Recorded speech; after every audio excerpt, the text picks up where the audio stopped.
Rhett Callahan, a spoiled bourbon heir, is forced to work a harvest under the woman he once walked away from, Lainey Brooke. But when sabotage threatens everything, will love be enough to save the land and their future? Before we get into the story, comment below where in the world you are watching from today. The morning sun beat down on Callahan Farms as Rhett Callahan adjusted his designer sunglasses. At 40 years old, he still had the same boyish charm that had graced countless magazine covers. His tailored suit was perfectly pressed, not a wrinkle in sight as he strolled through the family's main office building. "Good morning, Mr. Callahan," his assistant called out, hurrying behind him with a stack of papers. "Your grandfather wants to see you. He says it's urgent." Rhett sighed, taking a sip from his monogrammed travel mug filled with the family's award-winning bourbon.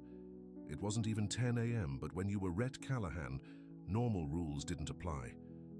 "Tell him I'll be there when I finish my calls." The Tokyo. "Investors won't wait." The assistant looked nervous. "Sir, he specifically said right away." Rhett rolled his eyes but changed direction, heading toward the East Wing where his grandfather, Harold Callahan, maintained an office despite being well into his 80s. The old man refused to retire, claiming the business would fall apart without him. Some days Rhett thought he might be right. Harold's office was like stepping back in time. Dark wood, leather chairs, and pictures of harvests going back 5 generations. The old man himself sat behind a massive desk, his weathered hands folded in front of him, eyes sharp as ever. "Sit down, boy," Harold said, not bothering with pleasantries. Rhett dropped into the chair across from him. "What's the emergency?" "I have investors waiting." "That's exactly what we need to discuss." Harold pushed a folder across the desk. "Your Singapore deal fell through. We lost $8 million. Rhett felt his stomach drop, but kept his expression neutral. "Markets fluctuate. It's a temporary setback." "This is the third temporary setback this quarter." Harold's voice was quiet but cut like a knife. "Your father would have never made these mistakes." The mention of his dead father made Rhett's jaw clench. "Dad's been gone for 15 years. Times have changed. What hasn't changed is this family's commitment to hard work and sound judgment, something you seem to be lacking." The old man stood up, walking to the window that overlooked acres of farmland, distilleries, and barns that made up the Callahan empire. "You've never gotten your hands dirty a day in your life. I don't need to dig in the dirt to run this company." Rhett scoffed. "That's what we hire people for." Harold turned, a strange smile on his face. "That's why you're failing. You don't understand the foundation this business is built on." He pointed out the window. "That land, those crops, the people who work them, that's Callahan Farms, not your fancy suits or overseas investors." "Oh, what's your point?" Rhett was growing impatient. "I made a bet with myself months ago," Harold said. "I bet that if you failed again, I'd teach you a lesson you'd never forget." "Well, you failed," Rhett laughed. "What are you going to do? Cut my allowance?" Harold's eyes narrowed. "Worse, you're going to work the harvest season, all of it, on the co-op farm next door." "You can't be serious." Rhett stood up, nearly knocking over his chair. "I'm the executive VP of operations. I don't have time to play farmer." "Make time," Harold snapped, "because if you don't, I'll call a board meeting and have your shares transferred to your cousin Vernon. He's been eyeing your position for years." Retty felt cold all over. Vernon would sell the farmland to developers the first chance he got. "You wouldn't. Try me." Harold sat back down. "One season.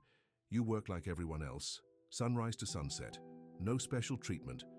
And who's going to run the company while I'm out playing in the dirt? I managed it for 40 years before you came along. I can handle a few months." Harold shuffled some papers. "You start tomorrow." "This is insane. I don't know the first thing about farming." "That's the point," Harold smiled. "And to make sure you actually learn something, I've arranged for you to work under Lainey Brooke." The name hit Rhett like a bucket of cold water. "Lainey? The forewoman from the co-op?" "The very same. She knows more about farming than anyone in this county, and she doesn't take nonsense from anyone, especially not entitled Callahans." Rhett's mind flashed back to a warm summer night years ago, the scent of magnolia blossoms, a stolen kiss under the stars. He'd never forgotten her, though he'd tried. "She hates me," Rhett muttered. "I imagine she does," Harold agreed. Her mother worked as a maid in this house for 20 years, and you probably never learned her name. Guilt washed over Rhett, but he pushed it aside. I can't do this. You can and you will. Harold's tone left no room for argument. Consider this your last chance to prove you deserve your place in this family. The next morning came too soon. Rhett stood at the edge of the co-op farm, wearing the only pair of jeans he owned and a crisp white button-down that was already sticking to his back in the early morning heat. The boots on his feet were new and uncomfortable. He watched as pickup trucks arrived, workers nodding to each other as they gathered tools and discussed the day's tasks. No one paid him any attention until a woman emerged from the barn. Lainey. Brooke hadn't changed much in the years since he'd seen her last. Her dark hair was pulled back in a practical ponytail, her skin sun-kissed and freckled. She wore well-worn jeans, work boots, and a flannel shirt with the sleeves rolled up. Not a touch of makeup on her face, not that she needed it. She spotted him and stopped dead in her tracks, eyes narrowing. Then she marched over, every step deliberate. Well, look what the cat dragged in, she said, crossing her arms. Harold called and said he was sending over some dead weight for me to train up. Didn't mention it would be you. Rhett tried his most. Charming smile. Good to see you too, Lainey. It's Ms. Brooke to you. She looked him up and down, not bothering to hide her disdain. Those boots haven't seen a day of work in their life. Neither have I, apparently. That's why I'm here. I heard. Poor little rich boy lost a bet. She smirked. Well, don't expect any special treatment. You work or you leave. I don't have a choice.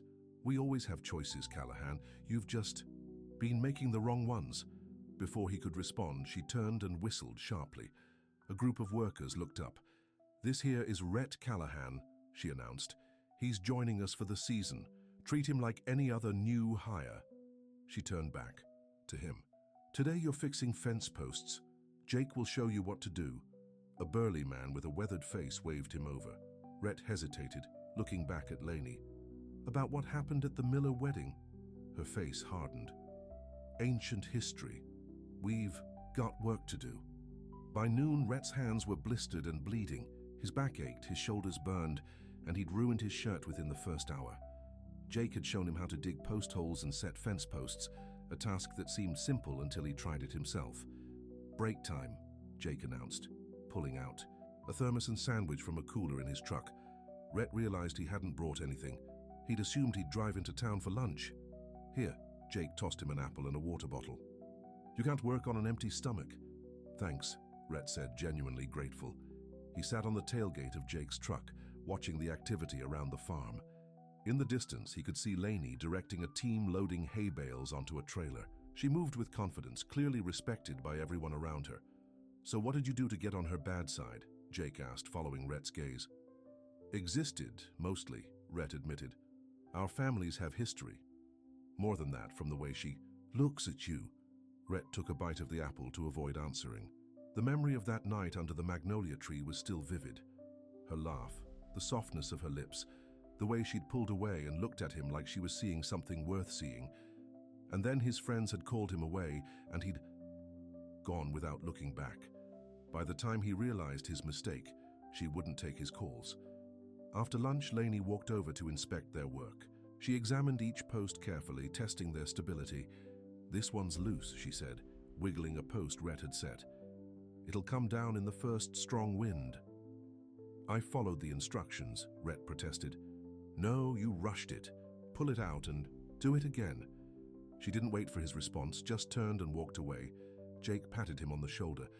Don't take it personal. She's hard on everyone at first. Seems like she's extra hard on me. Maybe you deserve it, Jake shrugged. Lainey's the best forewoman this county's ever seen. She doesn't waste time on people who don't pull their weight. By the end of the day, Rhett could barely stand. Every muscle screamed in protest as he climbed into his luxury SUV, the interior now smeared with dirt and sweat. He drove back to the main house, the grand white colonial that had been in his family for generations. His grandfather was waiting on the porch, rocking quietly in an old chair. How was your first day? Harold asked, not bothering to hide his amusement. Terrible, Rhett admitted, collapsing into the chair beside him. I don't think I can move. It gets easier, Harold said. Or you get stronger, either way. Lainey hates me. Can you blame her? Harold stopped rocking. Your daddy was the same way when he was young. Thought he was too good for honest work. What changed him? Harold smiled, a rare, genuine expression. Your mother.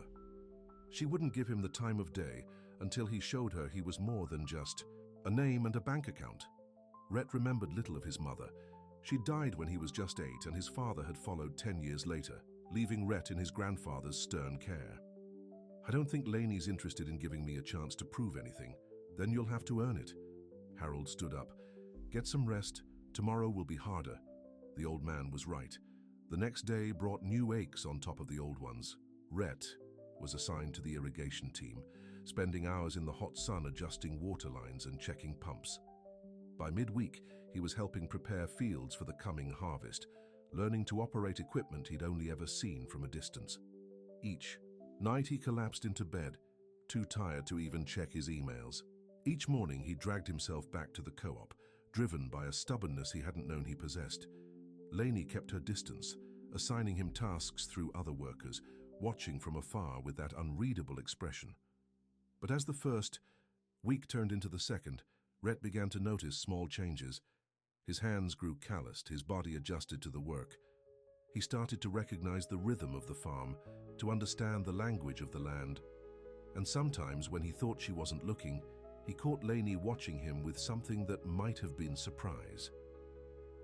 On Friday afternoon, as Rhett was washing up at the outdoor spigot, a commotion broke out near the barn. A truck had arrived and the driver was arguing loudly with Laney. The deal was 15% under market value, the man was saying, his voice carrying across the... Jadko, not 20. The deal was whatever I say it was, Laney replied, standing her ground despite the man towering over her. Your grain wasn't up to standard and you know it. Who do you think you are, some little girl playing boss? Rhett was moving before he realized it, crossing the distance between them in long strides. Is there a problem here? The man looked. Rhett up and down, taking in his dirty clothes and work boots. Who's asking? Rhett Callahan. He stepped beside Laney. Of Callahan Farms. The man's demeanor changed instantly. Mr. Callahan, I didn't realize... I was just discussing a business matter with Ms. Brooke. Sounded like you were trying to strong-arm her, Rhett said coolly. That's not how we do business around here. Meant no disrespect. The co-op and Callahan Farms have a long-standing partnership, Rhett continued, surprising himself with how easily the words came. Ms. Brooke's judgment on grain quality is final. If she says 20% under, that's what it is. The man hesitated, then nodded stiffly. Fine, 20%. After he drove away, Laney turned to Rhett, her expression unreadable. I didn't. Need your help. I know. Rhett shrugged. But that's what partners do, right? Help each other. We're not partners. We're neighboring farms, close enough. He gave her a small smile. Besides, he was wrong, and you were right. I may not know much about farming yet, but I know business when I see it. Something flickered in her eyes, but she quickly masked it. Get back to work, Callahan. Those irrigation pipes won't lay themselves.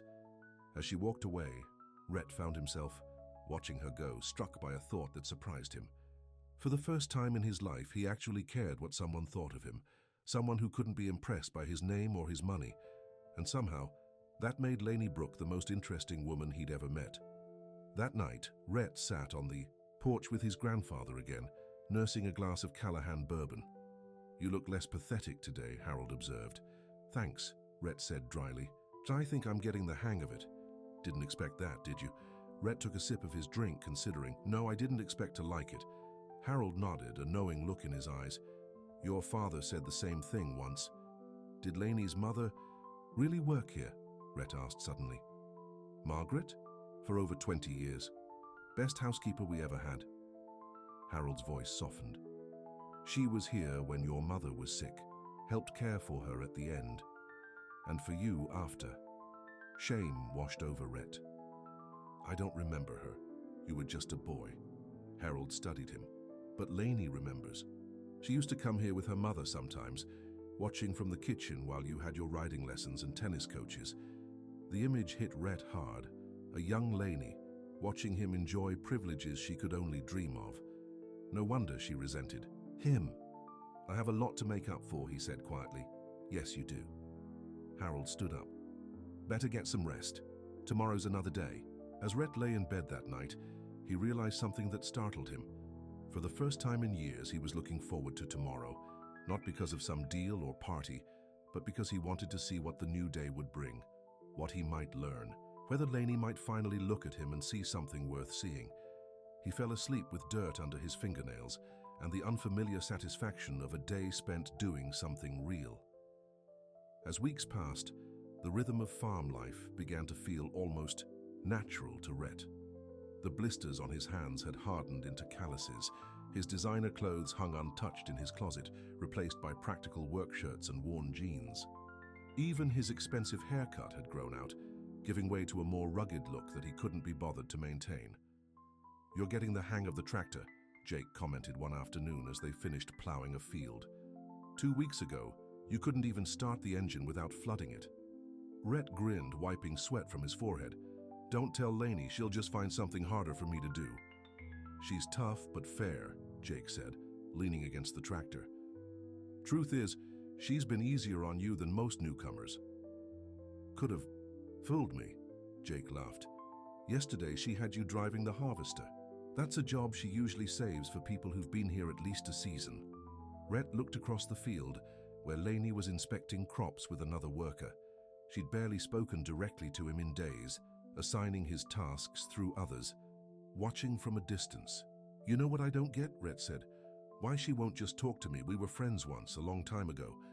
"Friends?" Jake raised an eyebrow. "That's not what I heard." Rhett felt heat rise to his face that had nothing to do with the sun. "It was one kiss at a wedding. Ancient history." "Uh-huh." Jake wasn't convinced. "Well, whatever it was, it left an impression. She's talked about you before, usually when she's mad about something else." This surprised Rhett. "What does she say?" "Nothing nice," Jake admitted with a grin. "But you know what they say. You only get mad at people you care about." Before Rhett could respond, dark clouds began rolling in from the west, and a rumble of thunder sounded in the distance. "Storm's coming," Jake said, looking up. "Better head in." Workers began gathering equipment and securing anything that might blow away. Rhett joined them, helping roll up irrigation hoses and cover sensitive seedlings. The wind picked up, bending the tops of the cornstalks and sending dust swirling. "Where's Lainey?" Rhett asked, realizing he hadn't seen her in the rush of activity. "Checking the north field," someone answered. "Said something about the drainage ditch." Rhett frowned.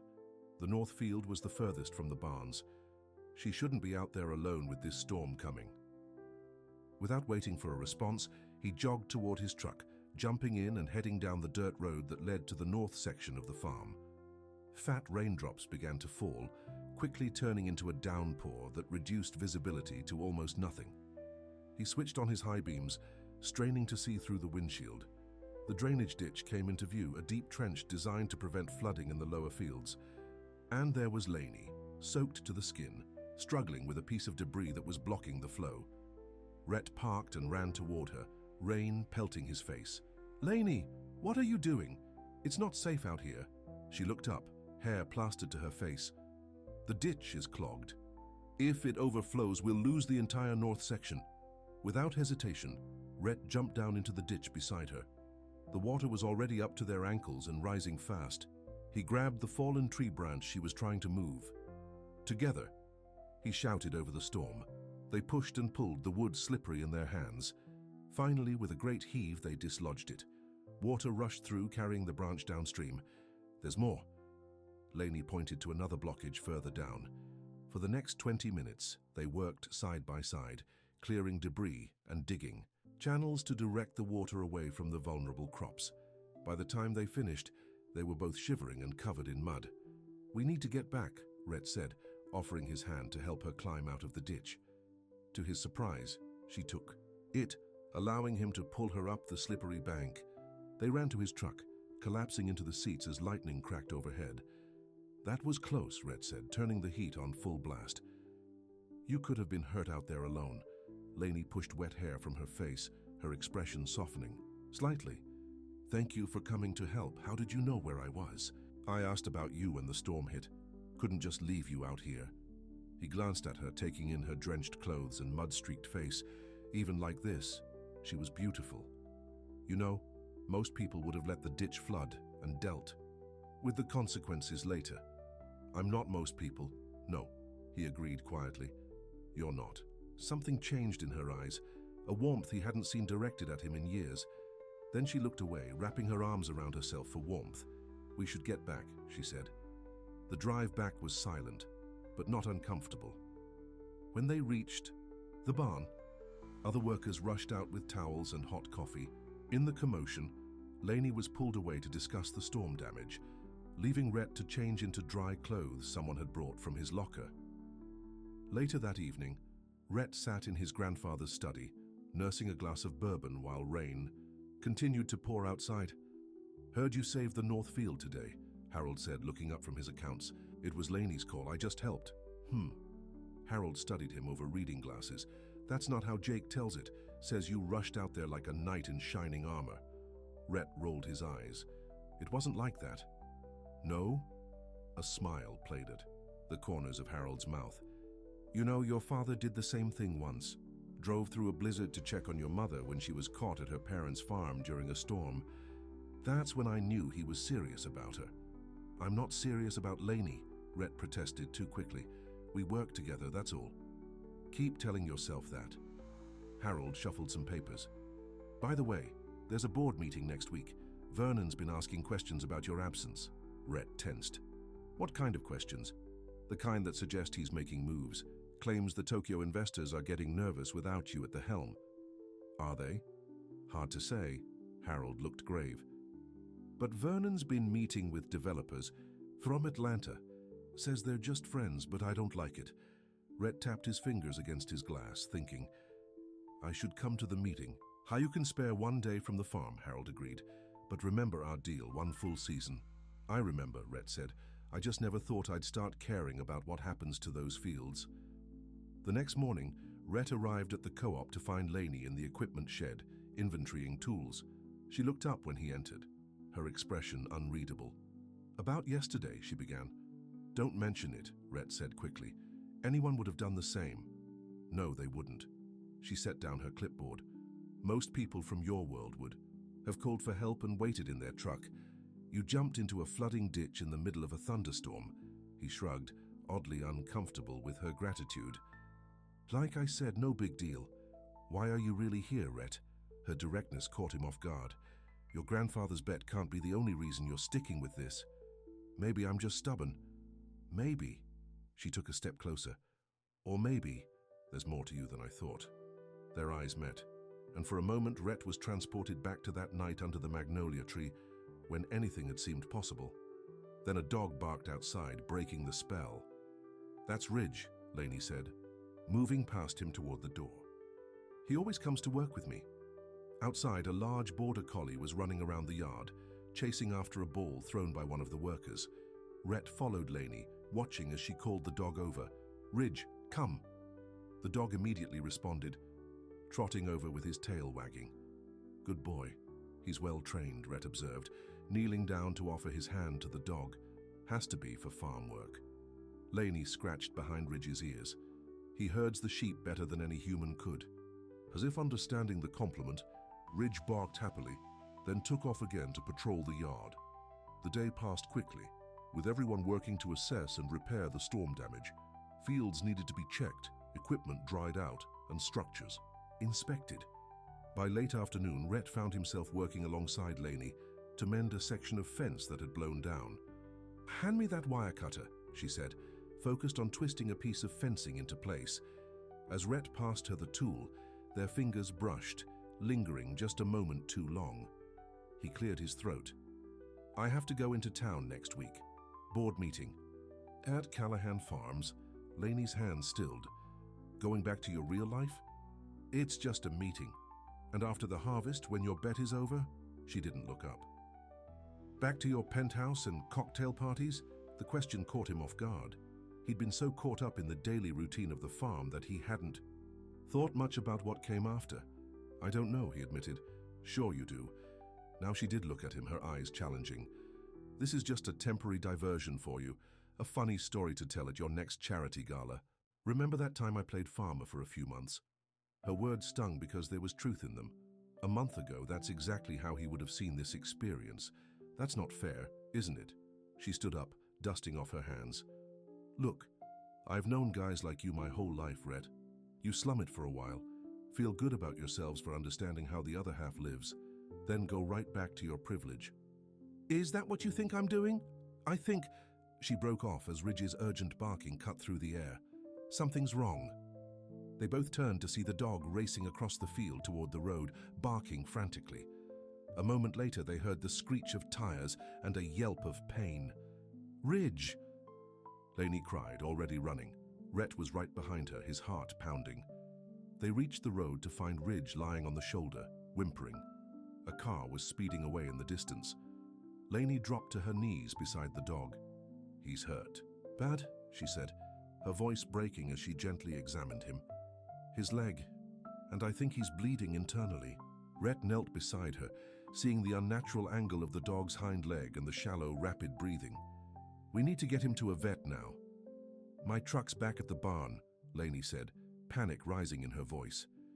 Without hesitation, Rhett scooped up the injured dog, wincing as Ridge whimpered in pain. I've got him. Which way is the vet?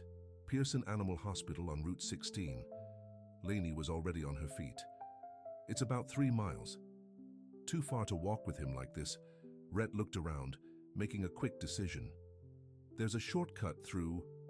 The east field leads straight to Route 16. I used to ride horses there as a kid. How you want to carry him 3 miles? Do we have a choice? Determination replaced the panic in Lainey's eyes. Let's go. The journey was grueling. Ridge grew heavier in Rhett's arms with each step, but he refused to stop or slow down. They crossed fields and climbed over fences, taking the most direct route possible. Sweat soaked through Rhett's shirt, his muscles screaming in protest, but he kept going. Lainey walked beside him, occasionally checking on Ridge, her face tight with worry. He's getting weaker, she said after the first mile. Rhett, I don't know if he's going to make it, Rhett said firmly. Just keep moving. The road finally came into view, and with it the small animal hospital. With the last of his strength, Rhett jogged the final distance, Lainey running ahead to alert the staff. By the time he carried Ridge through the doors, a veterinarian and 2 technicians were waiting with a stretcher. They whisked the dog away, immediately, leaving Rhett and Lainey in the waiting room. Rhett collapsed into a chair, his arms trembling from exertion. Lainey sat beside him, her face pale with worry. You carried him the whole way, she said softly, without complaining, without stopping. He's important to you. Rhett shrugged as if it were the simplest thing in the world. Lainey's eyes filled with tears. My dad gave him to me before he died. Ridge is all I have left of him. Without thinking, Rhett reached out and took her hand. To his surprise, she didn't pull away. He's going to be okay, Rhett said, hoping it was true. They sat in silence for nearly an hour before the veterinarian emerged from the back. Dr. Pearson was an older man with kind eyes and a gentle manner. He's stable, he announced. Broken leg, 3 cracked ribs and some internal bruising, but no major organ damage. We've set the leg and given him pain medication. He's a tough dog. Lainey sagged with relief. Can we see him? For a few minutes. He'll need to stay here for at least a week.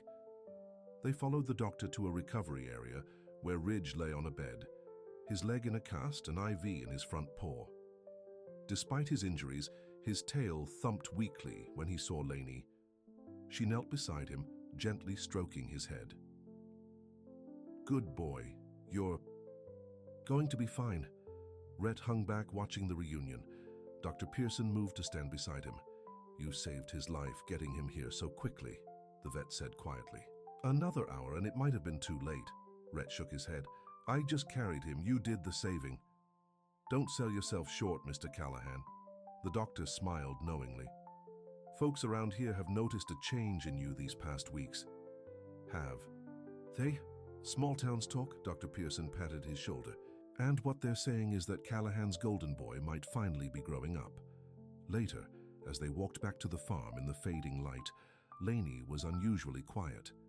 The first stars were appearing in the sky, and the evening air was cool against their skin.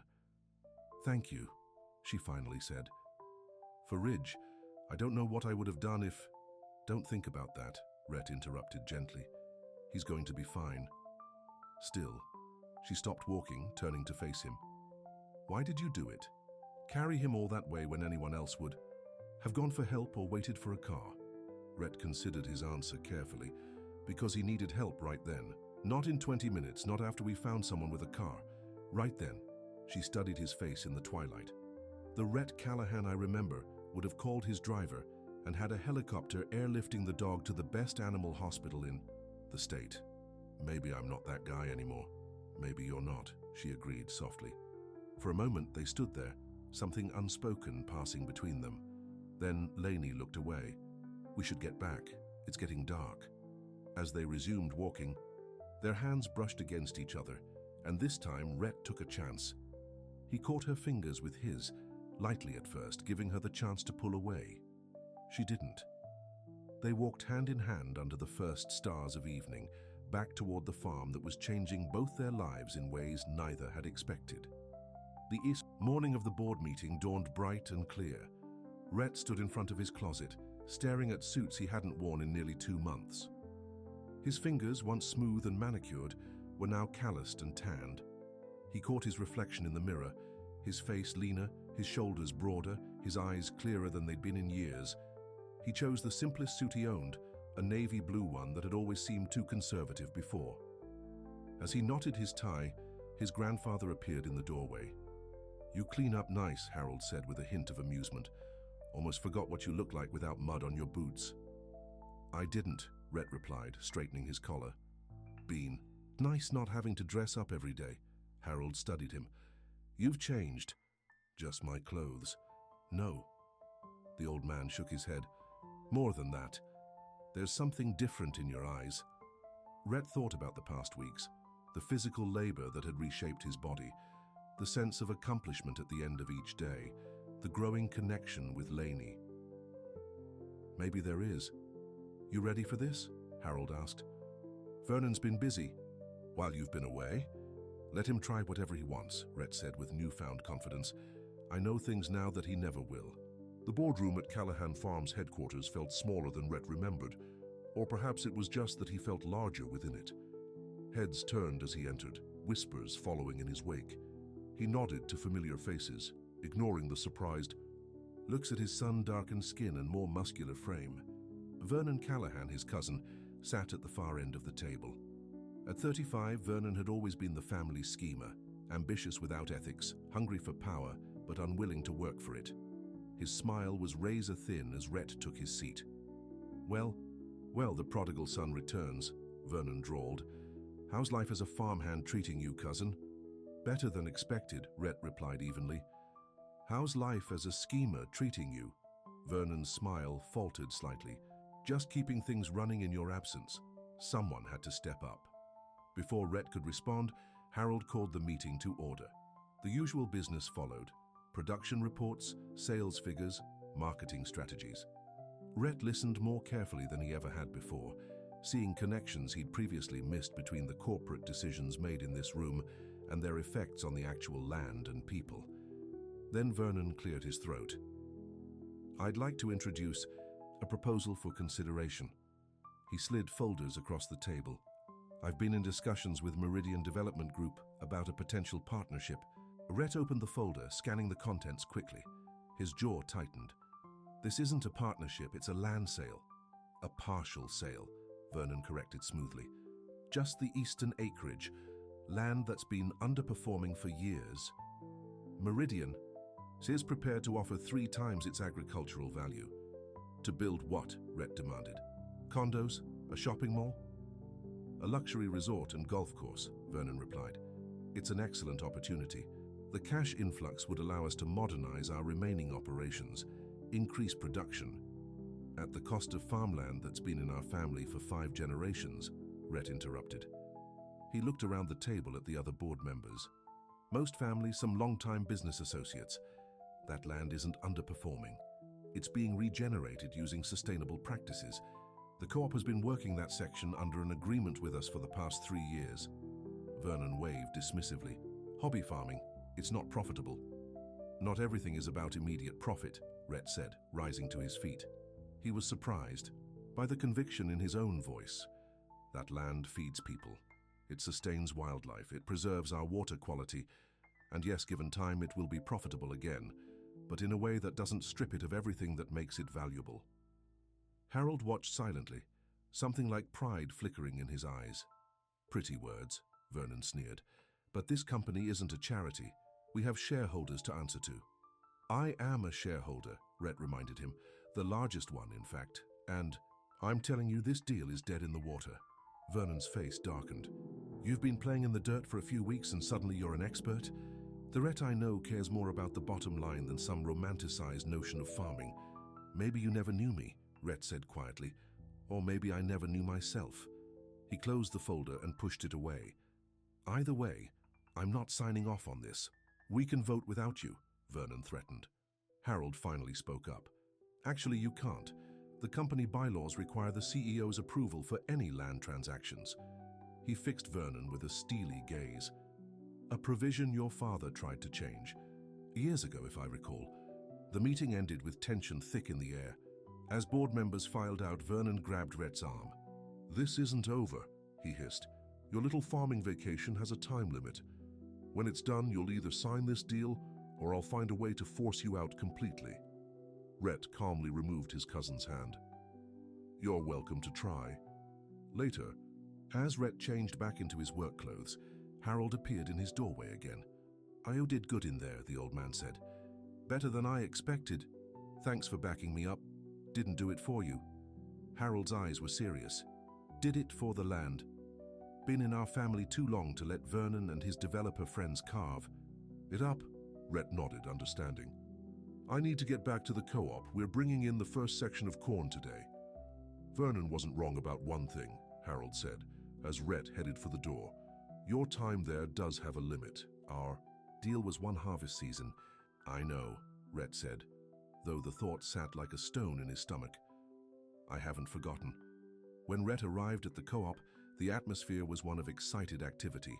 Harvest time meant all hands on deck, with every available worker helping to bring in the crops they'd spent months nurturing. He spotted Laney near the equipment shed, directing a team loading diesel into the combine harvesters. She looked up as he approached, her eyes taking in his clean-shaven face. How was the meeting? Interesting, Rhett said. Vernon wants to sell off part of the land, the eastern section that borders your co-op. Laney's expression hardened. To Meridian Development? You knew about this? They've been sniffing around for months, tried to buy out 3 small farms in the county already. She crossed her arms. What did you tell him? That it wasn't happening. Rhett hesitated. At least not while I have a say. Something like relief crossed Laney's face, quickly masked by practicality. Well, good. We don't need more golf courses and fewer farms. She handed him a pair of work gloves. Since you're back, make yourself useful. The corn in the south field is ready. Rhett smiled, oddly comforted by her brisk manner. Yes, ma'am. The next few days were a blur of activity. Harvest time meant long hours, with work often continuing well after dark under floodlights. Rhett threw himself into it, learning to operate the massive combine, helping to transport grain to the silos, and doing whatever else needed doing. To his surprise, he found himself enjoying the intensity, the sense of purpose, the tangible results of their labor. This wasn't pushing papers or making presentations. This was feeding people, the most fundamental work there was. One evening, as dusk painted the sky in shades of purple and gold, Rhett found himself alone with Laney in the cab of a pickup truck, driving along the edge of a recently harvested field. We got lucky with the weather, she said, scanning the horizon. Clear skies predicted for the next week. We should get the rest of the corn in before any rain comes. What about after that? Rhett asked. What happens when everything's harvested? Planning, repairs, soil preparation for next season. She glanced at him. Though I suppose you won't be around for that part. The unspoken question hung between them. Rhett stared out at the golden stubble of the harvested field, thinking about the boardroom, about Vernon's threats, about the life he'd lived before all this. I don't know what happens next, he admitted. I made a deal with my grandfather. One harvest season, and then back to your real life. There was no accusation in her tone, just quiet acceptance. Is that what you think? That this isn't real? She pulled the truck to a stop at the edge of the field, cutting the engine. In the sudden silence, crickets chirped in the gathering darkness. I think you've surprised yourself these past few months, she said carefully. But old habits die. Hard, and your world is very different from mine. Not as different as I thought. Rhett turned to face her. Lainey, about what happened at the Miller wedding years ago. She stiffened slightly. Ancient history. Not to me. He took a deep breath. I never should have walked away that night. It's one of my biggest regrets. You had your friends calling you, she said, her voice carefully neutral. Your world pulling you back. I made the wrong choice. His eyes held hers. I chose what was easy over what mattered. In the fading light, her expression softened. We were young. I'm not young anymore, Rhett said, reaching across the space between them to touch her cheek. And I'm trying very hard not to make the same mistakes. Her eyes searched his face, looking for sincerity, for truth. Whatever she saw there must have convinced her, because she leaned forward slightly, closing the distance between them. Their lips met softly at first, then with increasing urgency, years of unspoken feelings pouring into one kiss. When they finally broke apart, both were breathless. I've wanted to do that since the day you showed up in those ridiculous new boots, Lainey admitted with a small laugh. Rhett grinned. Really? Because you seemed like you wanted to run me over with a tractor. That too. She smiled, a rare, unguarded expression that transformed her face. It's complicated. The best things usually are. He took her hand, his thumb tracing circles on her palm. So, where do we go from here? Before she could answer, headlights appeared on the road behind them, approaching fast. Lainey squinted into the rearview mirror. That's Jake's truck, she said, starting the engine again. Something must be wrong. Jake skidded to a stop beside them, rolling down his window. His face was grim. Fire at the equipment shed. Everyone's heading back. They raced back to the main farm buildings to find flames leaping from the large metal shed that housed much of the co-op's expensive equipment. Farm workers formed a bucket line while someone operated a small water pump, but it was clearly not enough. The harvesters are in there, Lainey said, her face pale in the firelight. And all our spare parts, tools? Is everyone out? Rhett demanded. Nobody was inside, thank God, Jake confirmed. But if we don't get this under control, we could lose everything. Rhett made a split-second decision. My grandfather keeps emergency equipment at the main farm. Fire suppressant, bigger pumps. I'll be back in 10 minutes. He jumped in his truck and sped toward Callahan Farms, pushing the vehicle to its limits. He burst into the maintenance building, startling the night watchman. Emergency at the co-op, he explained rapidly. Need the fire equipment. The man hesitated only briefly before helping Rhett load the industrial pump and fire suppression gear into his truck. Within minutes, Rhett was racing back to the co-op, where the situation had worsened. The flames had spread to a nearby storage. Shed and black smoke billowed into the night sky. With the additional equipment, they managed to get the fire under control, though not before it had destroyed the equipment shed and damaged several valuable pieces of machinery. As the last flames were extinguished, leaving behind smoking ruins, Lainey surveyed the damage with despair evident in her eyes. The combine is ruined, she said, her voice hollow, and both tractors. Without them, we can't finish the harvest. The other workers gathered around, faces streaked with soot and sweat, the same realization dawning on all of them. Months of work potentially lost because they couldn't get the remaining crops in. We'll use Callahan equipment, Rhett said suddenly. All eyes turned to him. What? Lainey asked. We have extra machinery sitting idle right now. Harvesters, tractors, everything you need. Rhett looked around at the group. I'll arrange it tomorrow. We'll get your harvest in, I promise.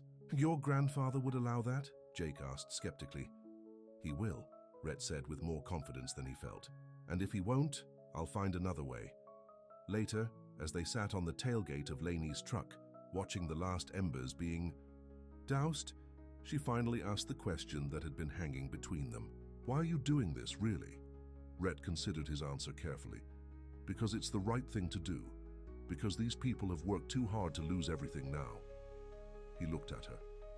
And because you matter to me. What matters to you matters to me. She studied him for a long moment, then leaned her head against his shoulder. When I was a little girl, my mother used to clean your family's house. Sometimes she'd take me with her during school breaks when she couldn't find a sitter. I didn't know, Rhett said quietly. I used to watch you from the kitchen window while my mum polished silver. You had everything. Riding lessons, tutors, designer clothes. I both envied and resented you. She gave a small laugh. Then at the Miller wedding, when you kissed me, I thought maybe I'd been wrong about you, that maybe there was more depth there. And then I walked away, Rhett finished. For her. And then you walked away, she agreed. Confirmed everything I'd always believed about people like you. And now, she lifted her head to look at him. Now I'm not so sure. The Rhett Callahan I thought I knew wouldn't have carried my dog 3 miles or promised to save our harvest. Maybe. I'm not that Rhett Callahan anymore. Maybe not. She touched his face gently. But the question is, which Rhett stays when the harvest is over? The one sitting here with me now, or the one who belongs in boardrooms and at cocktail parties? It was a question Rhett couldn't answer. Not yet. Instead, he kissed her again, trying to pour all his confused feelings into that one gesture. His growing love for her, his uncertainty about the future, his fear of making the wrong choice again. The next morning, Rhett went to see his grandfather, explaining the situation at the co-op and requesting the use of Callahan equipment. To his surprise, Harold agreed readily. Always believed in being a good neighbor, the old man said. Besides, it's good business. If the co-op fails, land values in the whole area drop. Rhett suspected his grandfather's motivations weren't purely business-related, but he didn't press the issue. Thank you, I'll make the arrangements. Vernon called, Harold said as Rhett turned to leave.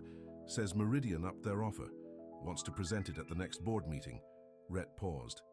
And I told him he was wasting his time. Harold fixed Rhett with a penetrating stare.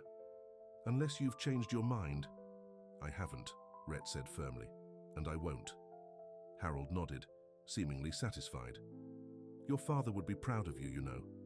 Not for the man you were, but for the man you're becoming. The words hit Rhett hard. His father had been gone so long that sometimes it was difficult to remember his face. To think that he might be proud, it meant more than Rhett could express.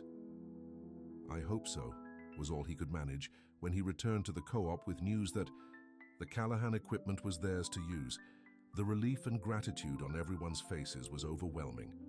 Work began immediately to assess what could be salvaged from the fire and to transfer the necessary machinery from Callahan Farms. As the days passed and the harvest continued, rumors began to circulate about how the fire had started. The local fire marshal's investigation suggested it wasn't accidental. Electrical wiring doesn't just fail like that, Jake said during a break. Someone had to have tampered with it. But who would want to sabotage us? One of the younger workers asked. Rhett and Laney exchanged a look, both thinking the same thing but reluctant to voice it. That evening, Rhett received a text from an unknown number.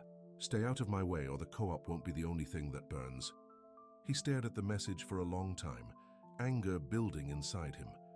There was no signature, but he knew exactly who it was from. Vernon had always been ruthless, but this crossed a line Rhett hadn't thought even his cousin would cross.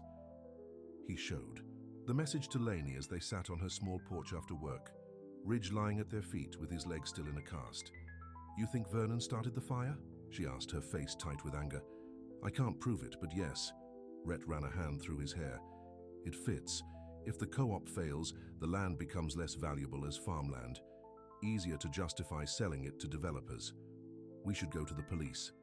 With what? A text message with no name attached. They'd never be able to prove anything. Rhett shook his head. Vernon's too smart to leave evidence. Laney was quiet for a moment, scratching Ridge behind the ears. So what now? Now we finish the harvest, Rhett said firmly. We don't let him win. And after? She didn't look at him as she asked the question.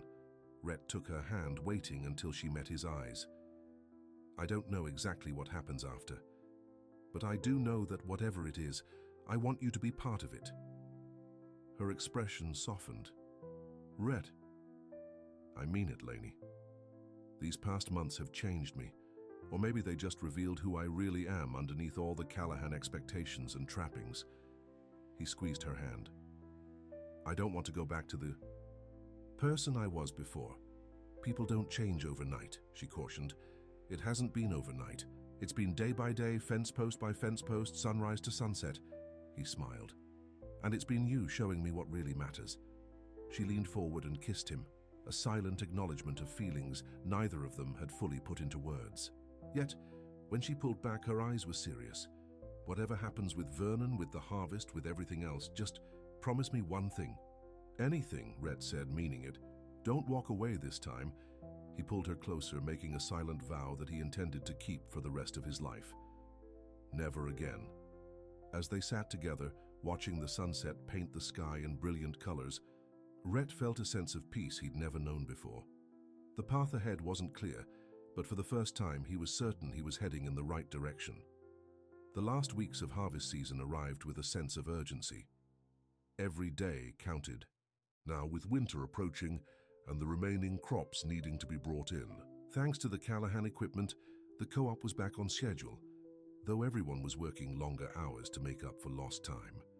Rhett threw himself into the work with a dedication that surprised even Lainey. Gone was any trace of the entitled playboy who had arrived those months ago. In his place stood a man who woke before dawn without complaint, who knew the land and respected it, who had earned the trust of everyone at the co-op. You're actually pretty good at this farming thing, Jake commented one evening as they performed maintenance on one of the harvesters.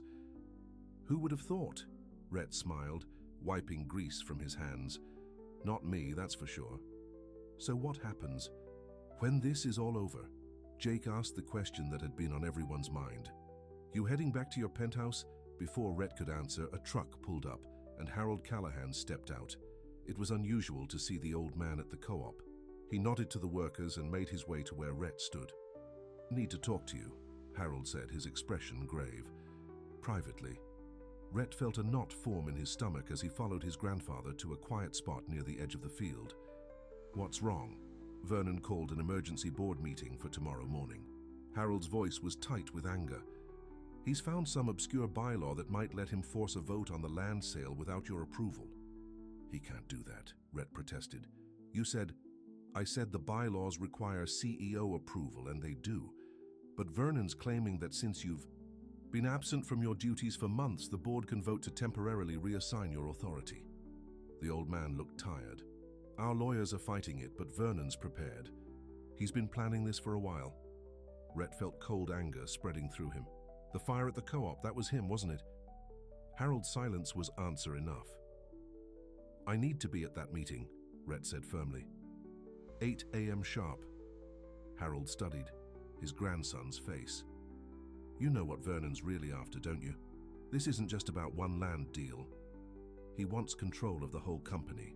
Rhett nodded. Always has. The board's divided.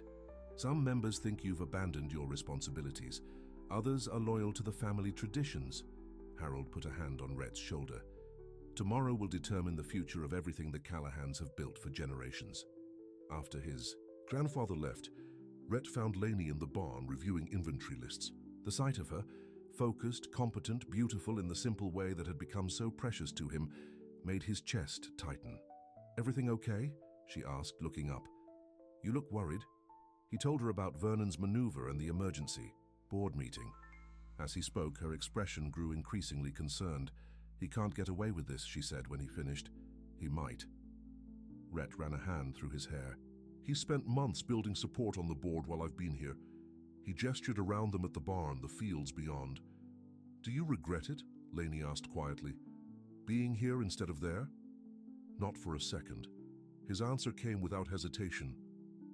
This place, this work, it's changed me, Lainey. For the better.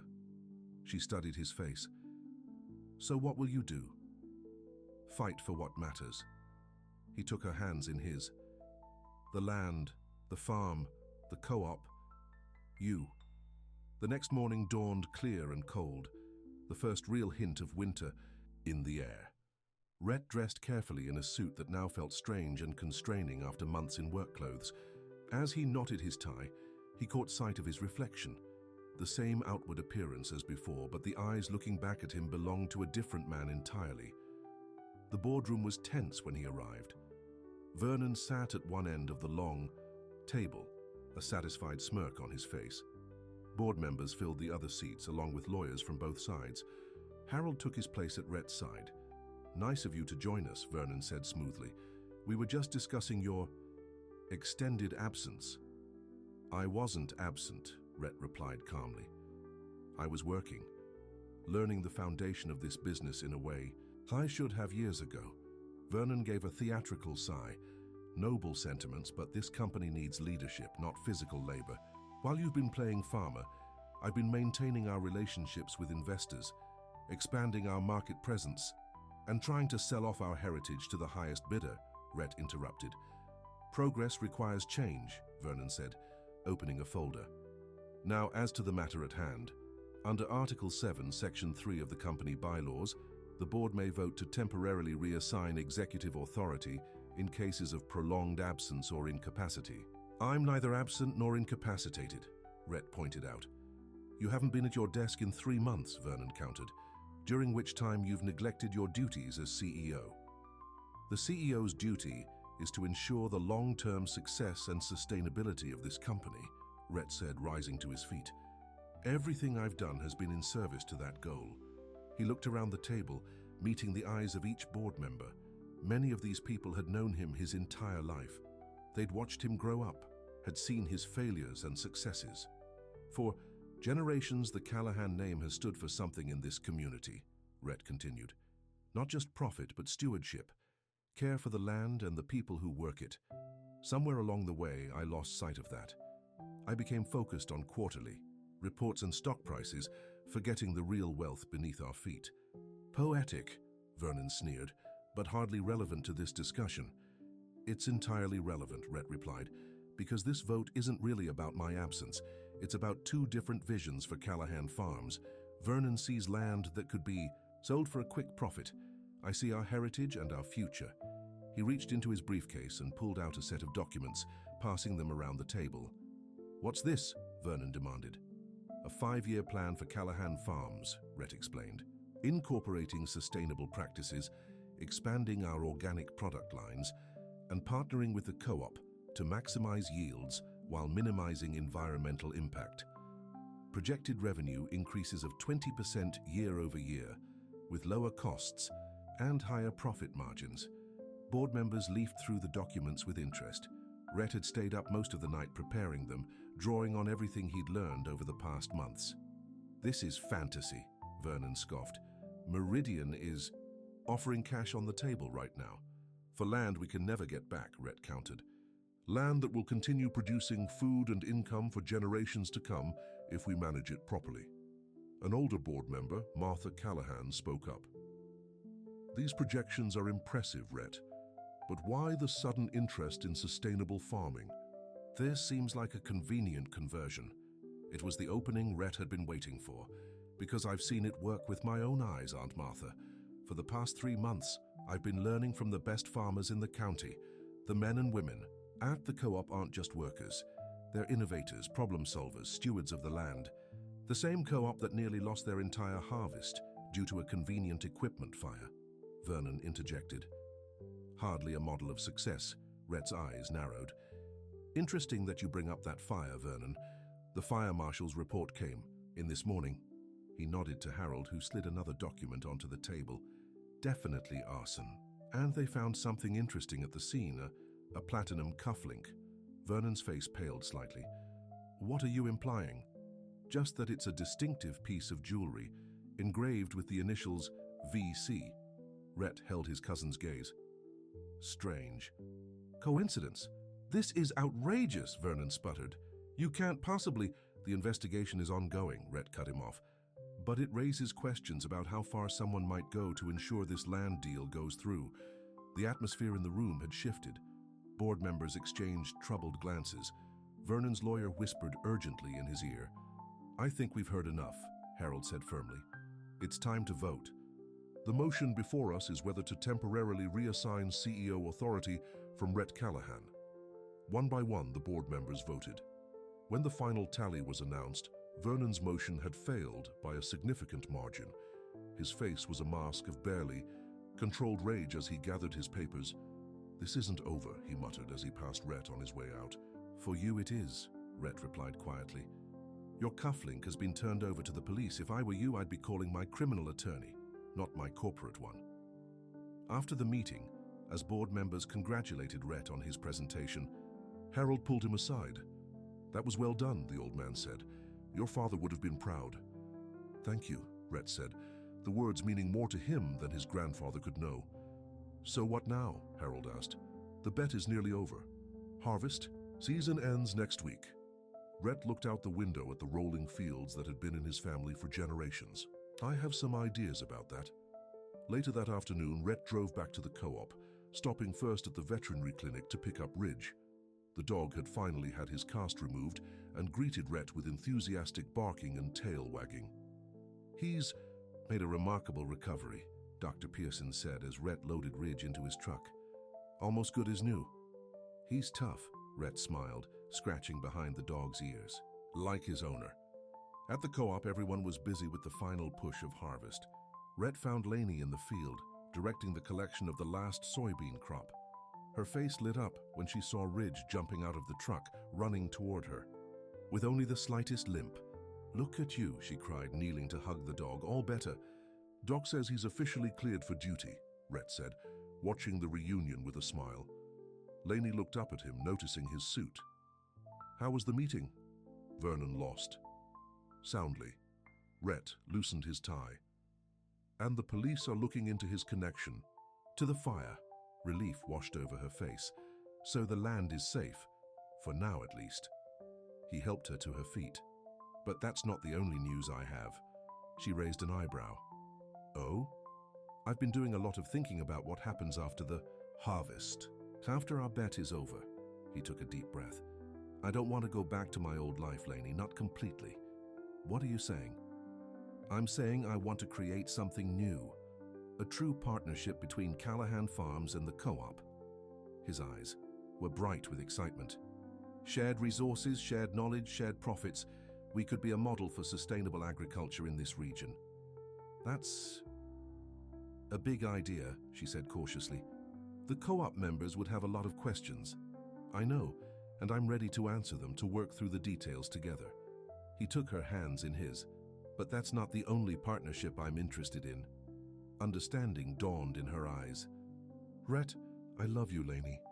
The words tumbled out simple and true. "I think maybe I have since that kiss under the magnolia tree all those years ago. I was just too blind, too caught up in what I thought my life should be, to see what was right in front of me." Tears shimmered in her eyes. "You can't just say things like that." "Why not? It's the truth." He cupped her face gently. "I know it won't be easy. We come from different worlds. There will be challenges, compromises. But I'm willing to work at it, day by day, if you are." "Are you sure this is what you want?" she asked, her voice barely above a whisper. "Not just for now, but for the long haul." In answer, Rhett reached into his pocket and pulled out a small object, a fence nail, bent into the shape of a ring. "I made this last night. It's not much, but it's a promise. A placeholder until I can get you a proper one if you want it."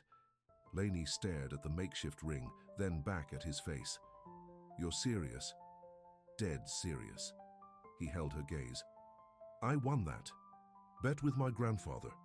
He said one harvest season would teach me what matters. He was right, but not in the way either of us expected." He took a deep breath.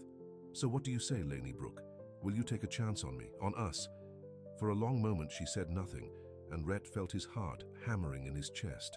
Then slowly, she held out her hand. "Yes," she said simply. "I will." As he slipped the bent nail onto her finger, cheers erupted around them. The co-op workers, who had gradually gathered to watch, broke into applause and whistles. Even Ridge barked his approval, circling the couple with his tail wagging. Furiously, Jake approached, clapping Rhett on the shoulder. "About time, boss. We were taking bets on when you'd finally make your move." Lainey laughed, wiping away happy tears. "You all knew?" "Honey, everybody knew." Jake grinned.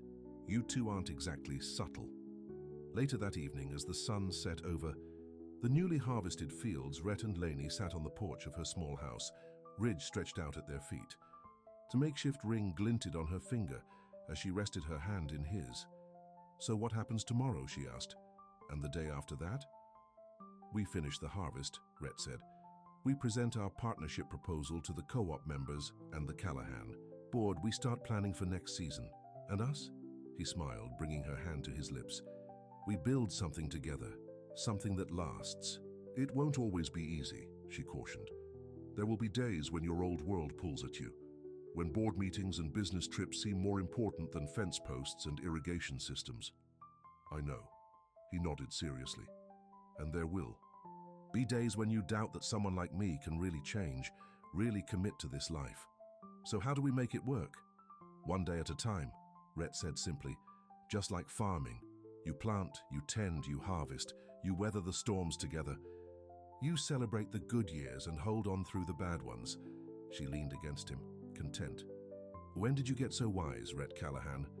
"About 3 months ago," he laughed, "when a stubborn, beautiful forewoman refused to cut me any slack and forced me to earn every bit of respect I got."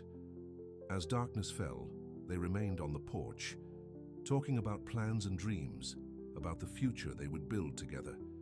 The stars came out, bright and clear in the country sky, and a gentle breeze carried the scent of freshly harvested fields.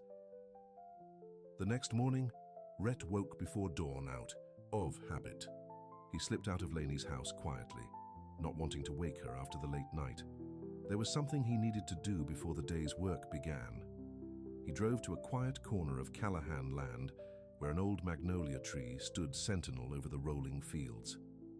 In the pale pre-dawn light, he examined the tree, running his hands over its rough bark, remembering a summer night years ago when he'd made the wrong choice. From the bed of his truck, he unloaded tools and supplies he'd gathered the previous. As the sun began to rise, casting golden light across the landscape, Rhett set to work, digging a hole in the rich soil nearby.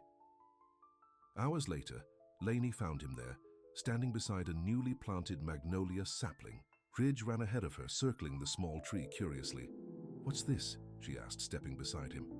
"A new beginning," Rhett said, putting his arm around her shoulders. "I thought we could use a magnolia tree of our own, one with better memories attached." She leaned into him, understanding the gesture for what it was, a promise, a commitment, a way of putting down roots in both their worlds. "I like it," she said, looking up at him with love in her eyes. "It's a good place to start." "Just gotta start," Rhett agreed. "We have seasons ahead of us, Lainey, whole harvests of possibilities." As they stood there together, the morning sun warming their faces, Ridge investigating his new territory, Rhett felt a profound sense of rightness. The path that had brought him here, from entitled heir to humble farmhand to the man he was becoming, had been unexpected and challenging. But standing beside this woman, looking out over the land that had shaped them both, he knew without doubt that he had finally found his place. The harvest bet was over, but the real journey, their journey together, was just beginning. 2. Weeks later, as the last of the crops were safely stored and the fields lay fallow in preparation for winter, the members of the co-op gathered in the main barn for a special meeting. Newly repaired after the fire, the structure had been decorated with hay bales and autumn flowers for the occasion. Rhett stood at the front, more nervous than he'd ever been for any corporate presentation. This audience, farmers, workers, people who knew the land intimately, mattered more to him now than any group of shareholders or investors ever had. Beside him, Lainey squeezed his hand reassuringly as he began to outline their vision for a partnership between Callahan Farms and the co-op. Charts and projections gave way to heartfelt words about community, sustainability, and shared prosperity. When he finished speaking, the barn was silent for a long moment. Then Jake stood up. "I've worked this land for 20 years, he said. "Seen owners come and go, each with big promises that never seemed to pan out for the little guy." He looked directly at Rhett. "But I've also seen a man change before my eyes. These past months. A man who carried a dog 3 miles without complaint. Who worked alongside us from sunrise to sunset. Who fought for our harvest when disaster struck." Murmurs of agreement rippled through the crowd.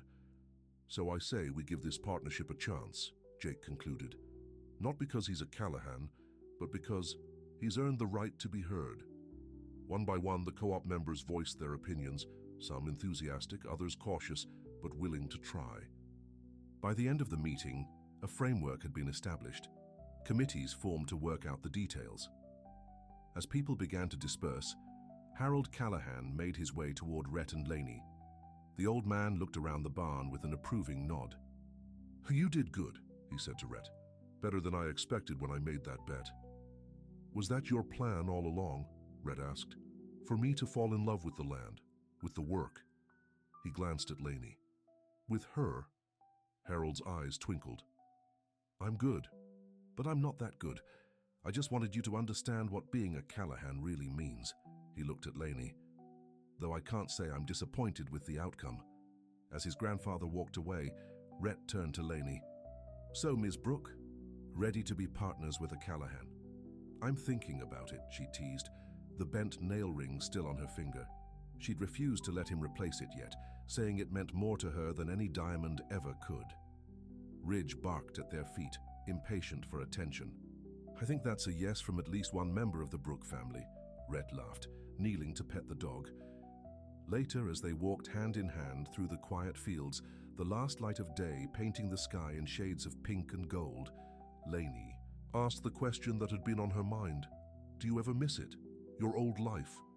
Rhett considered this seriously, looking out at the land that had changed him so profoundly. "Parts of it sometimes. The convenience, the comfort." He smiled down at her. "But I've found something better, something real," she raised an eyebrow. "Oh, and what's that? Purpose? Connection?" He pulled her close. "Love. Turns out those are worth more than all the luxury in the world." As they reached the young magnolia tree he had planted, Rhett stopped and turned to face her. "I won a lot of things in life," he said softly. "But you're the only thing I ever earned." The words hung in the autumn air, simple and true. And as the sun dipped below the horizon, casting long shadows across the fields they both loved, Rhett and Laney sealed their partnership with a kiss, while somewhere in the distance, Ridge barked his approval of the harvest that had brought them together.